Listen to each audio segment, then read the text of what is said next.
Before you toss those used coffee grounds, stop. Did you know you're throwing away one of nature's best bug repellents? Today, I'll show you how to turn your morning brew leftovers into a powerful, eco-friendly insect defense right at home.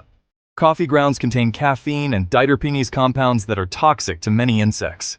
The strong scent also masks human smells, confusing pests like mosquitoes, ants, and even fleas. Plus, it's totally safe for pets and kids. Repels mosquitoes, ants, snails, wasps, fleas. Let's start indoors. Once your coffee grounds are used and dry, Step 1. Let them air dry completely. Step 2. Sprinkle around doorways, windowsills, and behind appliances. Step 3. Replace weekly for best results. Quick tip. You can mix in a few drops of peppermint or eucalyptus oil for extra potency. In your garden or patio, sprinkle coffee grounds around plant bases to deter snails and slugs, along ant trails to disrupt their scent trails. In a fire-safe container, burn dry coffee grounds to create mosquito-repelling smoke. It smells great to us, terrible to bugs. For closets, drawers, or even the car, try this DIY sachet.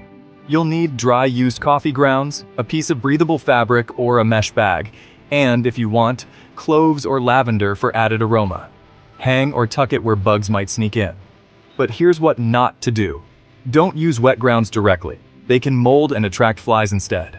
Always dry them thoroughly before use, and avoid dumping them in piles around pets. They're safe in small amounts, but can be harmful if eaten in large quantities. So there you have it. Your daily coffee ritual can now help protect your home from pesky invaders. Cheap, natural, and sustainable. Comment below if you've tried this, or if you have your own home remedy. Like, subscribe, and save those grounds. Your future self and your bug-free home will thank you.